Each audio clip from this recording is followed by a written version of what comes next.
어느 분이 저에게 이런 질문을 한 적이 있어요. 목사님, 제가 아는 집사님이 계시는데요. 그분은 정말 믿음이 좋은 분이에요. 그래서 말끝마다 할렐루야, 아멘 늘 그렇게 하시고, 그리고 믿음으로 살아야 된다고 이렇게 얘기하시고, 항상 믿음으로 하시면서 이렇게 이야기를 하시는 집사님이라는 거예요. 근데 그분과 함께 자주 만나는 시간을 가졌는데, 한 번은 카페에서 커피를 마시면서 대화를 하는데 커피가 나왔다고 그래요. 그래서 커피를 놓고 우리 감사하면서 기도하자고 집사님이 그러시더래요. 그래서 커피를 딱 시켜놓고 그 다음에는 감사 기도를 시작하는데, 이 집사님이 믿음이 너무 좋으셔가지고 기도를 그냥 충만하게 하시는 거예요. 그리고 그냥 깊이 있게 기도를 하시는 거예요. 그리고 기도가 얼마나 긴지요.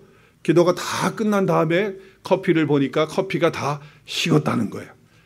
그만큼 그 집사님은 믿음이 좋고 믿음으로 그렇게 사는 그런 분이었다라고 그렇게 얘기를 해요. 그런데 커피가 식을 정도로 뜨겁게 그렇게 기도를 하고 그렇게 길게 기도를 하시는 분이었는데, 자기가 아는 한은 그분이 자기의 직장에서나 또 삶의 현장에서 좋지 않은 이야기들을 많이 듣고 사신다는 거예요. 그래서 자기가 알고 있는, 그분이 다니고 있는 그 직장의 그 사장님도 별로 안 좋아한다는 거예요. 일도 제대로 못할 뿐만 아니라, 그리고 직장에서도 성실하지 못해서 사장님이 자꾸 컴플레인도 하고 안 좋게 얘기도 하고 그러는 걸 자기가 들었다는 그런 얘기예요. 그러면서 저에게 하시는 질문이 뭐냐면, 목사님, 그게 진짜 믿음 맞나요? 그분 집사님이 정말 가지고 있는 그 믿음이 좋은 믿음인가요? 목사님, 제가 많이 헷갈려요 하고 이렇게 이야기를 하시더라고요. 여러분 같으면 그런 질문을 받으면 뭐라고 답을 하시겠어요? 믿음이 좋다고 얘기를 하시겠어요? 아니면 믿음이 없다고 얘기하시겠어요? 그분은 맨날 할렐루야 아멘을 달고 사시는 분인데, 우리가 예수님을 믿고 예수님과 함께 동행하면서 인생을 살아가는 사람은 항상 삶의 현장에서 아름다운 빛된 모습들이 나타나야 되는 줄로 믿습니다. 아름다움이 나타나야 되는 거예요. 그건 당연한 거예요. 여러분, 교회만이 아니고 삶의 모든 현장에서 그와 같은 일들이 나타나야 되고 그런 모습들이 우리 가운데 비춰져야 된다라고 하는 것이죠. 여러분, 우리의 신앙생활이 1차적으로 어디에서 이루어집니까? 여러분, 착각하지 마세요. 우리의 신앙생활이 1차적으로 교회에서 이루어지는 게 아닙니다. 여러분, 우리의 신앙생활은요, 어떻게 보면 우리가 가장 많은 시간을 보내는 그곳에서 시작이 되는 거예요. 여러분은 어디에서 하루 종일의 시간을 많이 보내십니까? 여러분, 우리가 이민생활하는 분들에게 많은 분들이 직장 속에서, 직업 속에서 시간을 가장 많이 보냅니다. 그리고 가정에서 시간을 보내요. 그리고 교회에서 보내는 시간은 그저 일주일에 몇 시간 안 돼요. 어떤 분은 1시간, 2시간밖에 안 되는 분도 있어요. 일주일 내내. 교회 한번 나오시는 분들은. 그렇잖아요.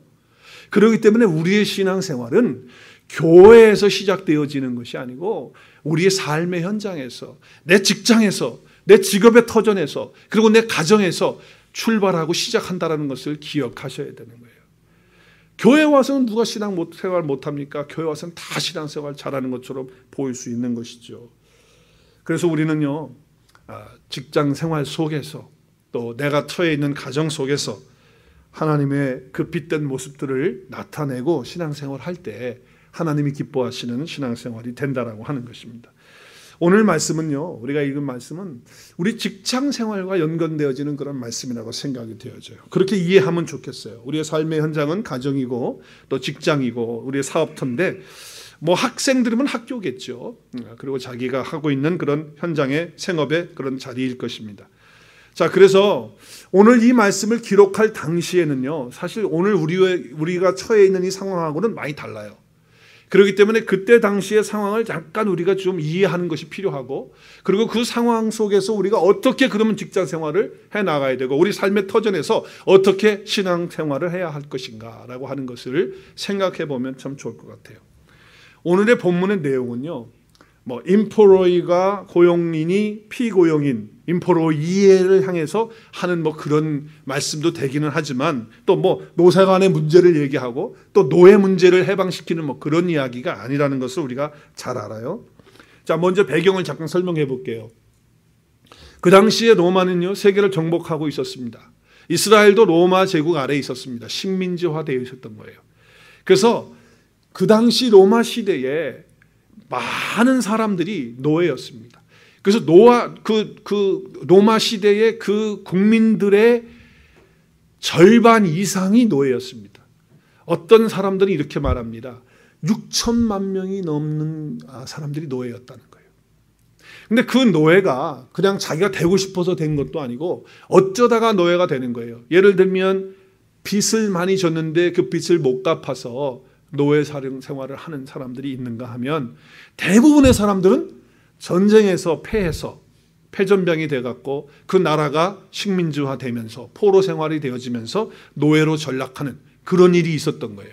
자, 그러다 보니까 어떤 사람들이 많습니까? 노예이긴 하지만 노가다하고 막노동하고 천한 그런 사람만 있는 것이 아니고 상당히 엘리트들, 공부도 많이 하고 또 집안 배경도 좋고 그런 사람들이었는데 나라가 속국이 되어지면서 노예로 전락해버린 그런 사람들도 많이 있었다라고 하는 거예요. 자, 이런 상황 속에서 상전이 있고 노예가 있는데 그들이 예수 그리스도의 복음을 바울을 통해서 그리고 바울의 함께하는 동역자들을 통해서 하나님의 말씀을 받게 되고 예수님을 믿게 됩니다. 자, 예수님을 믿으니까 예수님 믿는 사람들이 함께 모여서 예배를 드리고 함께 모여서 하나님을 찬양하고 함께 모여서 신앙생활을 시작합니다. 자, 그런데 노예들이 와서 교회에 와서 너무 좋은 거예요. 왜 좋아요? 노예나 상전이나 하나님 앞에서 볼 때는 다 똑같은 사람들이라는 거예요. 어떻게 똑같습니까? 하나님의 형상으로 지음받아진 하나님의 형상들이라는 거예요. 다 똑같다는 거예요. 하나님 앞에서 우리는 다 평등하다라고 하는 거예요. 그래서 노예의 신분을 가지고 교회에 왔지만 교회에 왔을 때는 노예와 종, 어떤 상전과 종의 그런 관계가 아니고 우리는 다 형제 자매고 다 하나라고 하는, 그리고 우리는 평등하다라고 하는 그 앞에 있는 거예요. 그래서 신앙생활 하면서는 서로 그런 게 없는 거잖아요. 그래서 교회 와서는. 자, 그런데 교회 밖에 가면 나와 함께 예수를 믿는 사람인데 주인이시고 상전인데 나는 종이었어요. 나는 노예였는데. 근데 교회에서는 다 그저 브라더, 시스터 이렇게 하고 형제, 자매, 성도님 다 이렇게 대우하고 우대하고 그랬단 말이에요. 근데 딱 나가면 내가 그 사람의 직장의 하인인 거예요. 그리고 그 사람이 일하는 일터에 노예처럼 그렇게 사는 사람이라는 거예요. 자, 그랬을 때 노예된 입장으로서 나가면은 주인한테 난 교회에서 말이죠 이렇게 배웠어요. 우리가 다 하나라고 하니까 이제 저한테 뭐 시키지 마세요. 나하고 당신하고 뭐 별 차이가 없는데 뭘 그러십니까? 그러면서 이렇게 하는 사람들이 있었던 거예요. 그래서 바울은 지금 이야기하는 거예요. 노예 제도를 없애라. 또 노예 제도가 잘못된 거다. 그러니까 피켓 들고 다니면서 우리 다 이 해방시켜달라고, 노예 해방시켜달라고 우리 운동하자. 그런 게 아니고 지금 잘못되어져 있는 제도지만 그 제도 앞에 지금 현재 상황 앞에 수긍하고 그리고 그것을 받아들이고 그 앞에서 지금 하라는 대로 하라고 하는 거예요. 그래서 교회 와서 우리가 다 평등하지만 나가서 생활하는 모든 그런 패턴들은 다 그렇게 되니까 그 앞에서 순종하고 노예들은 그저 주인이 하라는 대로 그렇게 순종하고 마음에 내키지 않아도 그렇게 따라서 하라고 하는 거예요. 또 상전들도 마찬가지라는 거예요. 노예들을 갖다가 교회 와서 다 높여주고 같이 존중해주고 존댓말 쓰고 그랬다가 나가가지고서는 막 함부로 대하고 인권 존중 안 하고 이러는 태도를 갖지 말고 그 사람도 존중히 여기면서 네가 상전이다 할지라도 사람의 인권을 존중히 여기면서 그렇게 생활을 하도록 하라고 하는 그런 어떤 의미로 말씀을 그 당시에 주고 있는 내용이 오늘 말씀의 내용인 거예요. 자, 그러니까 사회 제도는 여전히 있는 거예요. 똑같은 제도예요. 그렇죠? 그러나 성경적으로 주님이 원하시는 것은 아니죠. 이건 바르지 못한 거죠. 그렇다고 해서 그거를 다 파괴하고 없애라고 하는 것이 아니고 그 상황을 그대로 인정하고 받아들이고 그리고 그 안에서 바르게 살라고 하는 말씀을 주고 있는 거라는 거죠. 우리의 사업의 현장에서 또 직장의 현장에서 그러면 이 말씀을 어떻게 실천할 수 있을까요? 어떻게 하면 좋을까요? 종업원의 관계, 또 주인과의 관계 어떻게 하면 될까요? 내 생업의 현장에서 어떻게 할 때 빛이 나는 삶을 살 수가 있겠어요?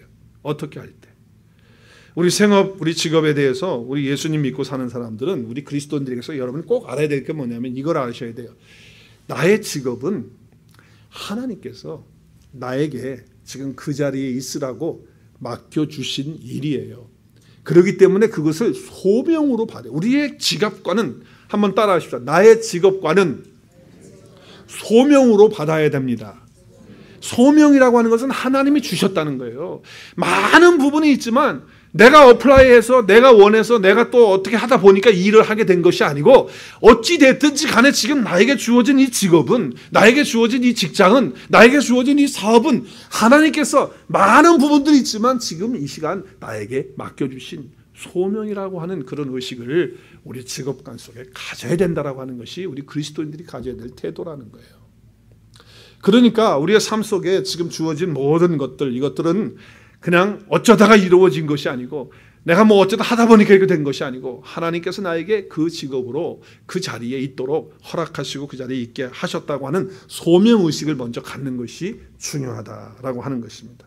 자, 그래서 우리가 그리스도인의 소명이라고 한다면, 자, 우리 한번 생각해 봅시다. 우리가 왜 직장 생활합니까? 그것은 우리의 생활에 필요한 것들을 얻기 위해서 물질을 벌어야 뭐 생활을 하니까, 그래서 우리는 돈을 버는 것입니다. 나가서 직업을 생활을 하는 것입니다. 사업도 하는 것입니다. 그런데 거기서만 머무는 것이 아니고 우리는 소명이기 때문에 그 직업을 통해서, 그 사업을 통해서 예수 그리스도를 드러내고 그분의 복음을 증거하고, 그리고 빛을 드러내는, 빛을 나타내는 그런 삶을 살아야 한다는 거예요. 그러니까 단순히 먹고 살기 위해서 직장이 아니고, 그 직장에 하나님 주셨을 때는, 그 사업을 주셨을 때는 먹고 사는 것만이 아니라 그 삶을 통해서 하나님의 뜻을 이루고 하나님의 나라를 확정하고, 그리고 예수 그리스도를 증거하고 나타내는 그 자리까지 가야 된다는 거예요. 왜? 우리의 모든 직업은 소명이니까. 믿으십니까? 소명이에요. 하나님이 우리를 부르신 소명이란 말이에요. 자, 그래서 우리가 직장에서, 나는 그러면 이제 그리스도를 전하기 위해서 직장을 가는 거니까 직장 생활은 그냥 설렁설렁 대충대충 하고 어떻게 해서든지 전도해가지고 교회로 사람을 끌고 와야 되는구나, 이런 의식을 갖는 건 좋은 거예요. 나쁜 건 아니에요. 그런데 이게 너무 지나치면 어떻게 될까요?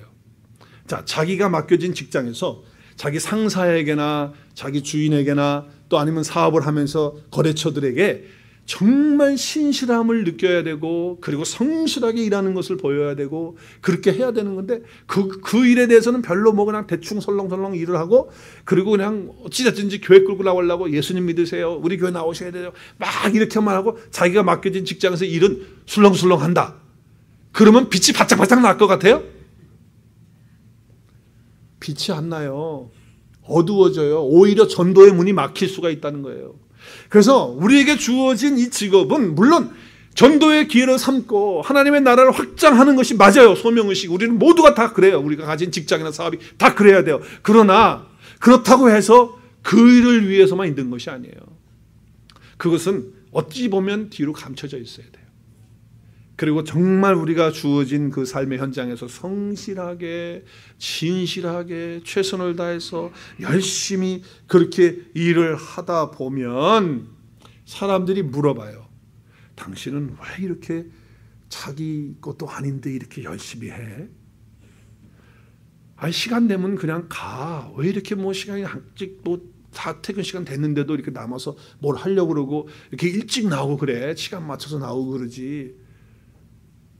꼭 자기 사업하는 것 같아, 자기가 주인인 것 같아, 이렇게 물어볼 때가 있을 거예요. 그러면 그때는 바로 전도할 수 있는 철회의 기회가 열리는 거예요. 왜 그러냐면 내 속에 주님이 계셔서 그래. 할렐루야. 왜 그러냐면 오늘의 교회 나가니까 그래. 그래서 삶의 현장에서 빛을 나타내고 내 속에 계시는 주님이 드러나진 않았지만 그 속에 계시는 주님을 감춰놓고, 그래서 오늘 말씀에 보시면 이렇게 얘기를 해요. 오늘 5절과 7절 말씀 보세요. 오늘 5절과 7절 화면이 안 넘어가네. 왜? 네, 안 넘어가요. 좀 넘겨주셔야 되겠네. 왜? 네. 5절과 7절 말씀에 보면 이렇게 얘기하잖아요. 사람에게 하는데 사람에게 하듯 하지 말고 어떻게 하라고요? 어떻게 하라고 그랬습니까? 사람에게 하는 것처럼 하지 말고 그리스도께 하듯 하라는 거예요. 실제적으로는 그리스도께 하는 게 아니에요. 주님께 하는 게 아니에요. 누구한테 하는 겁니까? 실제적으로는 그 주인에게 하는 것이고 내가 일하는 그 사람들과 함께 그 사람처럼 하는 거예요. 그러나 그 속에는 어떻게 하라는 겁니까? 그 속 뒤에는 나와 함께 계시는 주님께 하듯이 그렇게 하라고 하는 말씀을 주시고 있는 거예요. 그래서 종들을 두려워하고 떨며 성실한 마음으로 육체의 상전에게 순종하기를 그리스도께 하듯 하라. 또 기쁜 마음으로 섬기기를 주께 하듯 하고 사람에게 하듯 하지 말라는 거예요. 그러니까 우리가 사람에게 하는 거거든요. 근데 사람에게 하는 것처럼 하지 말고 우리 속에 계시는 누구처럼? 우리 주님께 하는 것처럼 그렇게 하라고 말씀하고 있다라고 하는 것입니다.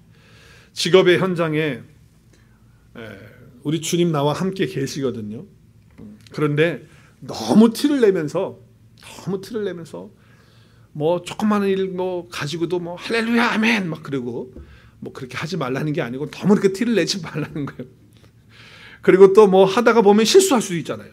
일하다 보면 넘어질 수도 있고 또 잘못해서 깨트릴 수도 있고 그런데도 불구하고 뭐 그러면서도 뭐 넘어지면서도 깨트리면서도 할렐루야 아멘 막 이래버리면 옆에서 일하는 사람들이 고개 흔들어요. 그러니까 그러지 말고 나는 내 마음속에 예수 그리스도가 분명히 계셔서 나는 그리스도와 함께 지금 일을 하고 있지만 그래서 내가 사람들과 함께 일을 하는 것이지만 내 안에 주님이 계셔서 함께 일한다라고 하는 거예요. 그래서 내 안에 계신 그 주님을 간접적으로 보여줄 때에 사람들이 감동을 더 받아요. 내가 직접적으로 뭐 나 예수 믿어 당신도 예수 믿어야 돼 안 가면 지옥 가 천국 가야 되는 거 아니야 막 이렇게 이야기하는 것도 필요는 하겠지만 때를 따라서 필요는 하겠지만 그러나 그렇게 하는 것보다도 오히려 내 삶에서 성실하게 정말 주님께 하듯이 그렇게 하게 되면 우리 안에 계신 주님이 드러나게 되고 빛된 모습이 나타나게 된다라고 하는 것이에요. 자, 그러면 오늘 말씀을 통해서 우리의 삶의 현장에서 어떻게 빛을 나타내면서 살 수 있을까? 구체적으로 우리 몇 가지를 좀 살펴보면서 우리 삶에 적용을 좀 했으면 좋겠어요. 자, 5절 말씀 이렇게 시작하죠. 5절 말씀 우리 함께 보겠습니다. 5절 말씀에 보면 종들아라고 이렇게 시작해요. 종들아. 종이라고 하는 것은 노예입니다. 어쩌다가 노예가 되었는지 조금 전에도 말씀드렸지만 뭐 빚에 많이 문제가 돼서 팔려서 그렇게 됐든지 아니면 전쟁에서 포로로 돼서 노예가 됐든지 식민지가 되어서 노예가 됐든지 간에 각 사람마다 상황은 다 다르게 그죠? 근데 참 비참한 그런 처지가 바로 노예와 같은 그런 삶이었을 거예요. 가만히 한번 생각해 보세요. 사람들이요 자기가 원하지 않는데 그 자리에 있게 되면 상당히 불편하고 때로는 짜증도 나고 그리고 신경질 나고 분노가 터집니다. 저가 제 아내하고 조금 성격이 좀 다른 면이 있어요. 그래서 어디를 같이 가자고 하면 제 아내는 안 가겠다는 거예요. 그럼 또 나는 또 아내가 어디 가자 하면 나는 또 거기 가기 싫어요. 그래서 안 간다 그래. 근데 그럼 억지로 가서 끌려가서 있잖아요. 그렇게 불편하고 그렇게 싫은 거예요. 그리고 빨리 갔으면 좋겠고 근데 오래 기다리면 어떻게 합니까? 우리 집사람 입이 뭉금 나오는 거예요. 입술이 나와요. 나도 그러고. 서로 그래서 정말 자기가 좋아하는 그 자리 별로 하고 싶지 않은데 그것을 시키고 그 자리에 있게 되고 그러면은 그게 정말 짜증이 나고 힘든 거예요. 자, 노예도요. 자기가 되고 싶을 때 했습니까? 노예가. 어쩌다 보니까 지금 노예 생활을 하는 거예요. 자, 그런 상황이기 때문에 얼마든지 마음속에 짜증이 날 수 있고 불평이 날 수 있고 힘들 수 있고 그리고 분노가 터질 수도 있다라고 하는 거예요. 그런데 어떤 자세를 가지라고 말합니까? 오늘 말씀에 순종하는 자세입니다. 이 순종하는 자세는 긍정적인 마음의 자세를 가지라는 겁니다. 창조적인 마음을 가지라고 하는 것입니다.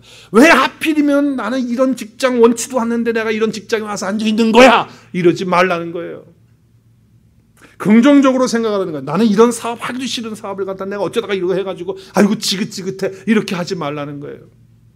어떤 상황이 됐든지 간에 그 관점을 긍정적으로 보라는 거예요. 종들아 모든 일에 순종하라는 말은 지금 주어진 그 직장의 삶을 지금 주어진 그 노예의 자리에서 그것을 받아들이고 그것을 긍정적으로 생각하는 그런 믿음의 태도를 가지라는 거예요. 이것이 얼마나 중요하다는 거예요. 내가 처해 있는 직장 생활하면서 말이죠. 직업을 하면서 사업을 하면서 내가 어쩌다가 내 수준에는 이런 거 아닌데 내가 수준이 있지 내가 이런 직장 다닐 수 있어 이런 마음 속에서 원망 속에서 불평 속에서 이렇게 직장 생활을 한다고 하십시다. 그 생활 속에서 빛이 반짝반짝 나겠습니까?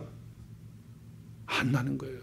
그러나 내가 원치 않는 직장이고 또 내가 원하지 않는 사업이지만 내가 이 자리에 지금 와서 직장 생활하고 사업을 하고 있다고 한다면 조금 마음에 들지 않아도, 조금 석연치 않아도, 또 내가 수준이 있지 이렇게 이런 데 있나 이런 생각을 한다 할지라도 그 순간에 그걸 다 떨쳐버리고 어떻게 하라는 겁니까? 하나님이 지금 이 자리에 나를 넣어주시고 지금 이 직장을 주셨고 사업을 주셨다고 하는 그 믿음의 긍정적인 그런 자세를 가지라는 거예요. 여러분, 부정적인 생각을 가지고 네게티브한 그런 마음을 갖는 사람은 절대로 아름다울 수가 없습니다. 그러나 긍정적인 태도, 믿음의 태도지요. 그 믿음의 태도를 갖는 사람은요, 보는 사람으로 하여금 감동을 주고 아름다움을 주는 거예요. 우리가 직장 생활할 때 그렇게 해라. 내가 사업을 할 때 그렇게 하라는 말씀이에요. 그래야 빛이 나야 우리가 전도할 수 있고 주님의 증인으로서 삶을 살 수 있지 않겠습니까? 어느 목사님의 설교 가운데 이런 예화를 하시는 것을 들어본 적이 있어요. 오래전에 들은 얘기인데, 목사님의 사모님이 많이 아프셨답니다. 그래서 사모님이 아프시니까 가사 일을 돌보는, 그때는 식모라고 그랬어요. 그때는 식모. 요즘엔 가정부라고 하지만 식모를 들였는데 이제 갓 20살 된 처녀 아가씨를 가정부로 드린 거예요. 그래서 사모님이 일을 못 하시니까 일을 하도록 교회에서 그렇게 배려를 한 거죠.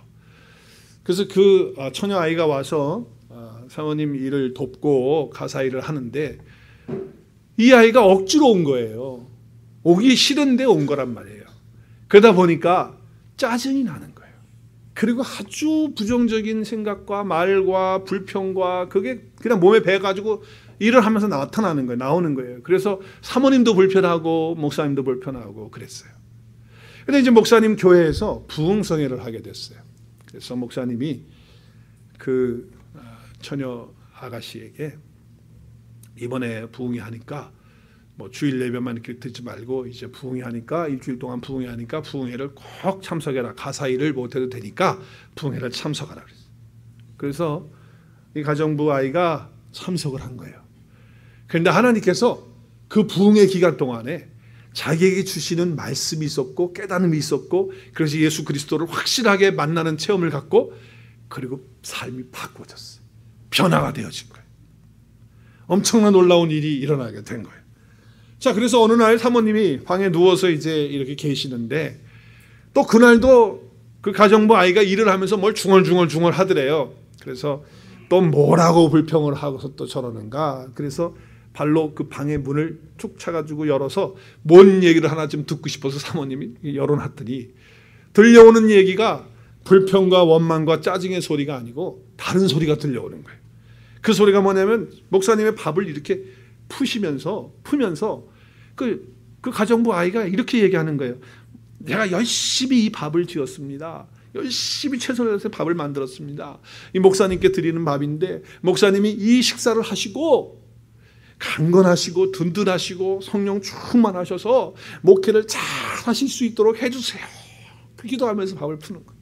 또 사모님의 식사를 또 푸면서도 사모님이 지금 몸이 아파서 누워 계시는데 이 식사 내가 정성껏 준비했으니 이 식사를 드시고 건강을 다시 회복하셔서 사모님 역할 잘 할 수 있도록 우리 사모님 축복해 주세요 하면서 밥을 푸면서 기도하는 거예요. 또 아이들 밥을 푸면서 아이들이 건강하게 잘 자라고 지혜롭게 잘 자라고 믿음의 아들들이 되게 하셔서 하나님의 축복받는 아들들 되게 해주세요. 그러면서 밥을 푸면서 중얼중얼 하면서 기도를 하더라는 거예요. 그래서 사모님하고 목사님이 그 장면을 보고 너무 은혜를 받았어요. 근데 그게 하루 이틀만 그러는 게 아니고 매일 완전히 삶이 바뀐 거예요. 그래서 자기가 처음에 올 때는 내가 왜 여기 와 있어야 돼? 그래서 불평과 원망으로 그랬는데 하나님의 은혜를 받고 나서 말이죠. 정말 주님께 하듯이 거기서 그렇게 하다 보니까 긍정적인 그런 자세를 가지고 창조적인 마음을 가지고 그렇게 하니까 하나님께서 은혜를 풍성하게 주신 거예요. 감사가 넘치고 기쁨이 넘치고. 그래서 사모님 감동받고 목사님 감동받아가지고 목사님하고 사모님이 이렇게 의견을 나눴어요. 우리 자녀들이 있지만 저 아이를 우리 딸로 삼읍시다. 그래서 양녀로 드리는 그런 일을 한 거예요. 그래서 양녀로 드려가지고 자식처럼 이제는 식모가 아니고 가정부가 아니고 자기 딸로 받았어. 그래서 딸처럼 그렇게 키워가지고 교회에 있는 신실한 남자 총각 집사님하고 중매를 해서 결혼을 해가지고 행복하게 사는데 그 남자가 또 그 결혼해서 사는 자기 남편이 일을 하는데 성실하게 일을 해가지고 그 사업이 잘 돼가지고 번창해가지고 아주 크게 되어지는 그런 은혜가 있게 되었다라고 하는. 그래서 행복하게 주님 안에서 살게 되는 그런 축복된 간증을 들어본 적이 있어요. 여러분, 내 삶이 어떻든지, 내 직장이 어떠하든지, 내 사업이 어떠하든지 그리스도께 하듯이 긍정적인 마음을 가지고 정말 믿음의 마음을 가지고 그렇게 할 때 하나님께서 우리의 삶을 빛나게 해 주실 줄로 믿습니다. 그런 역사가 우리 가운데 있어야 한다라고 하는 것입니다. 그럴 때 우리는 그리스도를 나타낼 수 있고 증거할 수 있어요. 사람에게 감동을 줘야 그들의 마음이 열려지는 거거든요. 여러분 기억하세요. 부정적인 것은 절대로 그리스도인의 것이 아닙니다. 그리스도인들은 마땅히 긍정적이어야 되고 그리고 창조적인 그런 마음을 가져야지 부정적인 것은 절대 그리스도인의 모습이 아니라는 것을 꼭 기억하셔서 여러분의 직장 생활이 삶의 현장이 긍정적인 그런 삶이 될 수 있기를 주의 이름으로 축복합니다.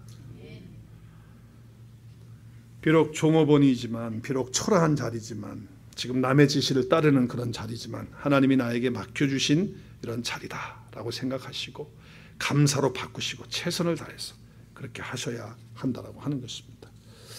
뿐만 아니라 주어진 삶의 현장에서 여러분 적극적인 태도를 가지셔야 돼요. 제가 지난주에 우리 라오디게아 교회에 말씀을 함께 나누면서 정말 미지근한 그런 신앙의 상태에 대해서 주님께서 뜨거운 열정을 가지라고 열심을 내라고 회개하라고 이렇게 말씀하신다고 했어요.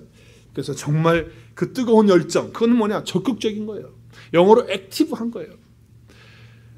우리가 신앙생활 할 때도 그렇고 직장생활 할 때도 그렇고 사업할 때도 그렇고 액티브하게 적극적으로 해야지 뭐가 되지 소극적으로 영어로 패시브하게 그렇게 하면 아무것도 안 되는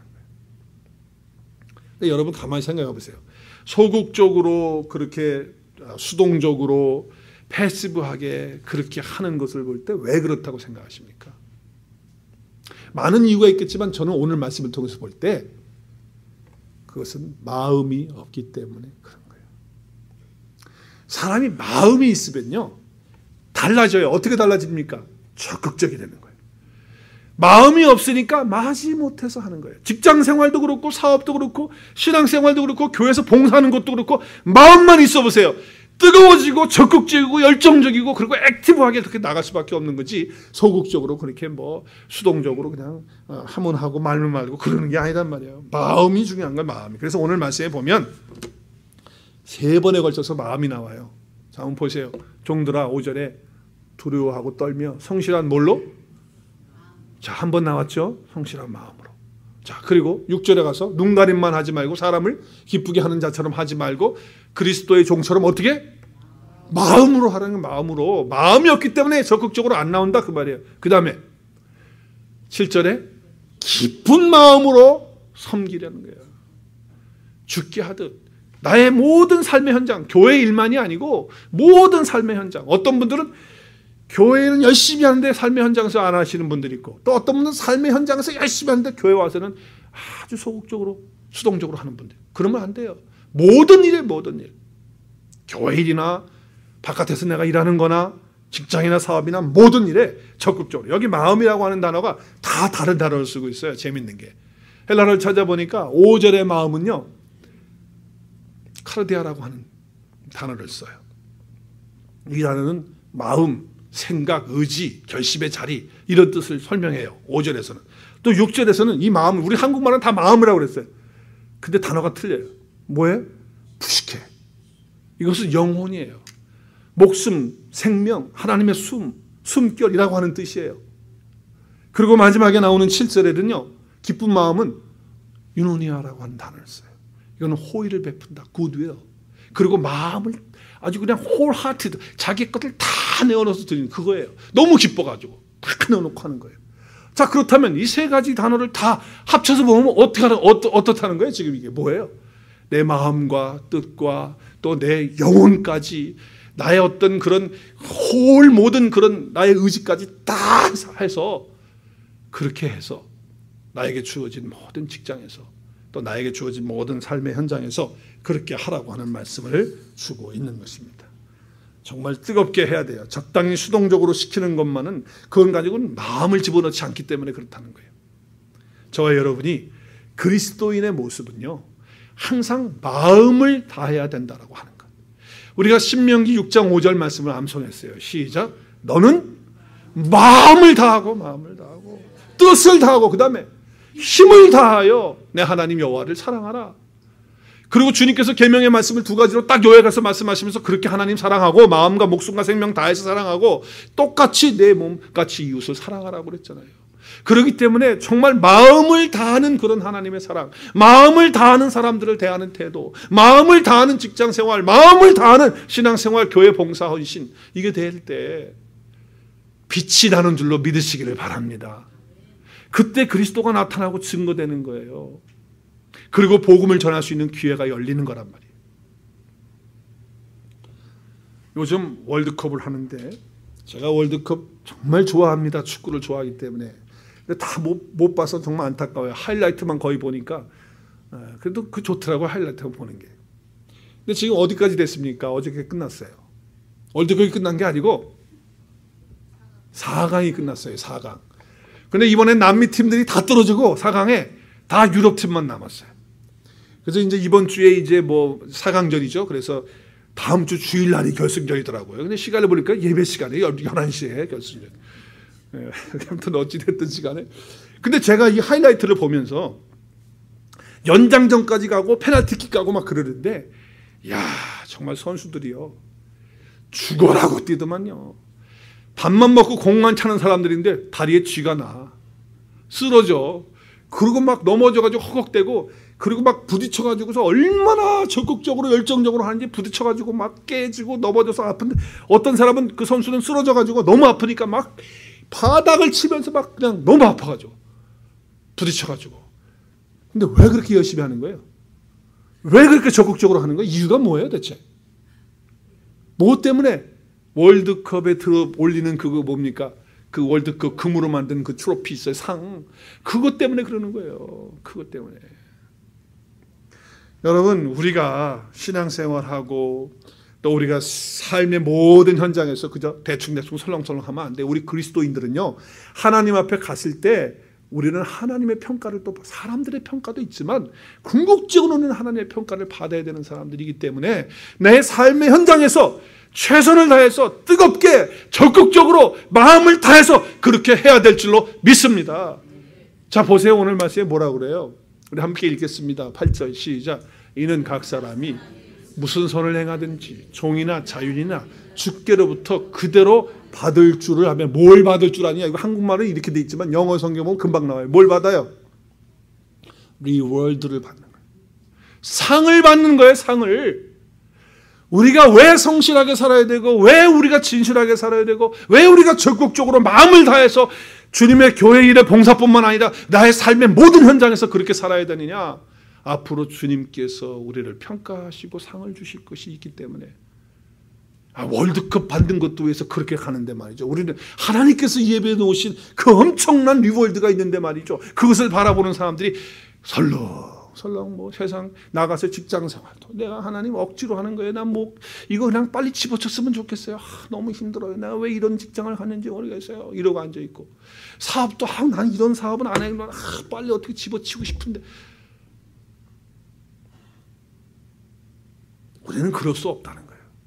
내 삶이 어떠한 자리에 있든지 간에 하나님이 허락하신 자리고 직업이고 사업이라고 한다면, 그리고 그것을 통해서 하나님이 반드시 마지막 상을 주시는, 잘했다, 착하고 충성된 종아라고 하는 그런 칭찬이 우리에게 주어질 것이기 때문에, 우리는 그 상이 걸려있기 때문에 그렇게 해야 한다라고 하는 말씀을 주고 있다는 거예요. 그 상에 대해서 골로새서에서는 더 정확하게 얘기를 하고 있어요. 우리가 무슨 일을 하든지 어떻게 해요? 마음을 다하여 누구에게 하듯 주께 하듯 사람에게 하듯 하지 말라. 24절 시작.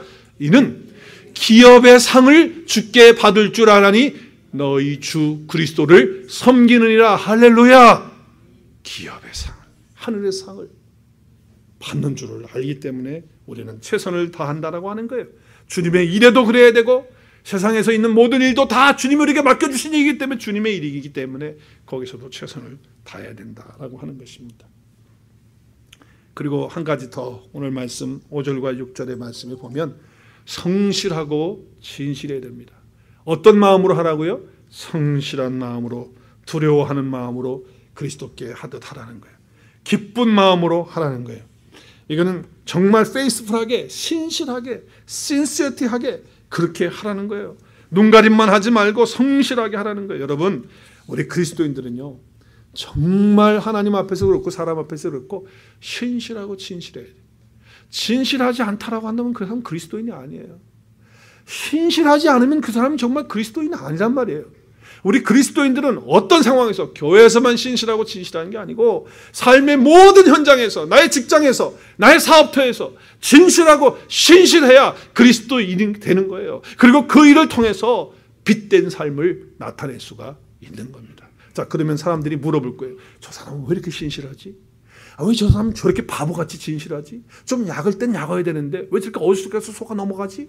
왜 저렇게 바보같이 살지? 좀 약삭빠르게 살지? 왜 저렇게 살지? 그래서 궁금해가지고 물어봐요, 와서. 당신은 왜 그렇게 어리석하게, 그렇게 신실하게, 진실하게 이렇게 사냐고. 그랬을 때 우리는 당당하게 그때 말할 수 있는 거예요. 내 안에 계신 예수님 때문에 그렇다고. 내가 오늘의 교회를 섬기고 있기 때문에 그렇다고. 그래서 우리는 주의 복음을 전할 수 있는 길을 나타낼 수가 있다는 거예요. 그래서 삶의 현장에서 우리는 빛을 나타내기 위해서 어떻게 한다? 어떻게 한다? 신실하고 진실한 사람이 되어야 된다라고 하는 거예요. 비록 상전으로 그런 힘이 없고 마음껏 누릴 수 없는 그런 자리에 있다 할지라도, 또 그런 자리에 있는 사람도 마찬가지예요. 자기가 뭐 다 된 것처럼 그러면 안 돼요. 오늘 말씀에 뭐라 그랬어요? 상전이 따로 있어요. 또 자기가 제일 높은 자리가 아니에요. 그 자리보다 더 높은 분이 계시잖아요. 우리 주님이 계시고 하나님 계시잖아요. 그렇기 때문에 군림하는 자세를 가지면 안 되는 것이 당연한 것이에요. 자, 그래서 우리는요, 정말 상황에 따라서 왔다 갔다 하는, 처지에 따라서 왔다 갔다 하는 그런 사람이 아니고 진리 앞에 서서 정말 신실하게 한결같은 그런 마음으로 정말 페이스풀하게, 신실하게, 진실하게 하나님 앞에서, 사람들 앞에서 설 수 있는 저와 여러분이 될 수 있기를 바랍니다. 그래서 삶의 현장에서, 교회에서는 마땅히 우리가 주의 봉사하는 일에 마음을 다하고 충성 다해야 되고, 세상에 나가서 직장에서나 사업에서도 그런 자세와 태도를 가지고 함으로 빛을 나타내고 빛을 발하고 빛을 드러내므로 그리스도를 증거하는 저와 여러분의 삶이 될 수 있기를 바랍니다. 누구든지 우리에게 와서 물어볼 때에 그때야말로 전도할 수 있는 기회가 되어지는 것이고, 또 우리 주님을 나타내는 것입니다. 그리스도인들에게 너무 중요한 거예요. 그 자리가 어떠하든지 간에, 가정이든 비즈니스를 자리에 있든 직장에 있든 학교에서 공부하는 자리에 있든 어떤 자리에 있든 사람들과 어울리는 자리에 있든지 간에, 어디에 있든지 간에 우리 사업의 현장, 직장의 현장에서, 가정의 현장에서 빛을 발하는, 그래서 하나님의 나라를 확장하는 데 쓰임받고 주님의 증인의 삶을 살 수 있는 저와 여러분이 될 수 있기를 주님의 이름으로 축원합니다.